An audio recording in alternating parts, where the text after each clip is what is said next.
কথা বলছিলাম আমাদের সবার পছন্দের তানজিব সারোয়ারের সাথে। এই গানটা আসলে এত সুন্দর। এরকম আরো সুন্দর, সুন্দর গান আমরা একটার পর একটা পেয়েই যাচ্ছি। তো এবার ঈদকে ঘিরে কি কোনো স্পেশাল গানের আয়োজন বা কোনো গান কি রিলিজ পাচ্ছে? মানে কোনো মানে অকেশন চিন্তা করে আমি আরকি গান করি না কখনো। আমি চিন্তা করি যে আমি একটা গান বের করব ওইটা একটা অকেশন হয়ে যাবে আরকি। এরকম যে আ মানে এই অকেশনে মানে লাইক পহেলা আসলে বৈশাখ মন থেকে যখন যখন আসে, গানটা আসে তখনই তখন গানটা হয়। হয় আরকি। ঈদে অনেকগুলো গান করা হয়ে গেছে অলরেডি এগুলো রিলিজ হয়ে গেছে আরকি। আ সো কিছু নাটকের গান, কিছু সলো গান, কিছু অন্য সুর কথা। কিন্তু স্পেশাল যেগুলো হয় সেগুলো আমার সুর, আমার কথাই বেশিরভাগ আমি কমফোর্টেবল ফিল করি আরকি। যেগুলো মানুষ বেশি পছন্দ করে। এই কোন, কোন নাটকে ইতিমধ্যে গান আপনার করে দেওয়া হয়েছে যেগুলোর মধ্যে হিট কোনো একটা গানের কথা শুনবো? ঘুরে দাঁড়ানোর গল্প নিশো ভাইয়ের আর মেহেজ আমিনের হচ্ছে গিয়ে কম্বিনেশনের একটা নাটক। আ আরিয়ান হচ্ছে ডিরেক্টর ছিল। সাজিদ সরকার মিউজিকে, শমশের আলী ভাইয়ের কথায় আমি গানটা করেছিলাম। হচ্ছে গিয়ে সাধারণত আরেকজনের কথা বললাম না আমি কমফোর্টেবল না। বাট শমশের আলী ভাইয়ের গানের লিরিক আমার খুব ভালো লাগে। আর ওই গানটা খুব ভালো ভেজা, ভেজা চোখ রোদ্দুরে শুকাবো। এই গানটা অনেক সুপার ডুপার হিট হয় আরকি নাটকের গানের মধ্যে। তারপর 'বোহেমিয়ান' একটা গান, ওইটা নিশো ভাই ছিল। ওইটাও অনেক ভালো গেছে। অনেক, অনেক মানে নাটকে মানে তৌসিফের কিছুদিন আগে একটা নাটকের গান করলাম আরকি।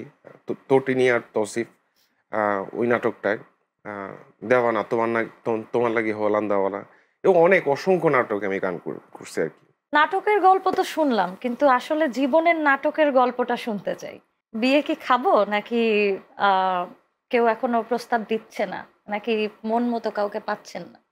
বিয়ে আসলে এটা আমি তো অ্যা অনেক জায়গায় বলেছি যে এটা খোদা তাআলার ইচ্ছা যখন সে চাবে এটা হবে।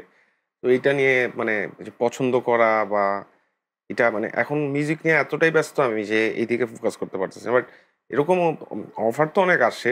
ঠিক আছে? লাইক কিন্তু আমি এটা তো বড় একটা রেসপনসিবিলিটি। তখন দেখা যায় যে ফ্যামিলিতে অনেক সময় দিতে হবে মিউজিকে করতে। কারণ যেহেতু আমি সুর কথা নিজেই করি, নিজেই গান গাই, নিজেই মডেলিং করি। তো সিঙ্গারদের একটা ব্যাপার আমি সবসময় শুনেছি যে আসলে প্রেম করে ছ্যাঁকা না খেলে নাকি গান লিখতে পারেন না বা এরকমই ছ্যাঁকা খাওয়াটা খুব জরুরি। এরকম কি না, কিছু? আমার লাইফে এরকম কিছু হয় নাই কখনো।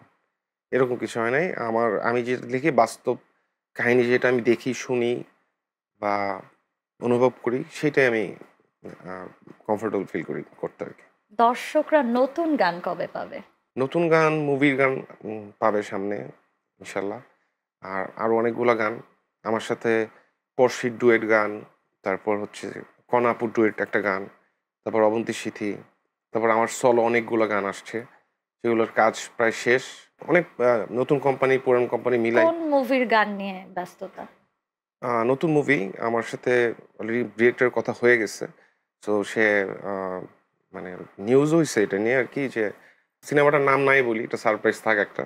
আর হচ্ছে গিয়ে ওইটা একটু ডিফারেন্ট টাইপ গান করবো আরকি। এটা নিয়ে আমার ডিরেক্টরের সাথে কথা হয়ে গেছে অলরেডি। তার মানে আরো বিভিন্ন জায়গায় কাজের মধ্যে জড়িয়ে যাচ্ছেন এবং আসলে জীবনের নিজের যে পার্সোনাল ব্যস্ততা, হুম, সেখান থেকে আসলে একটু হলেও হুম, মানে ছুটি নিয়ে নিয়েছেন হুম, বলা হুম। যায়।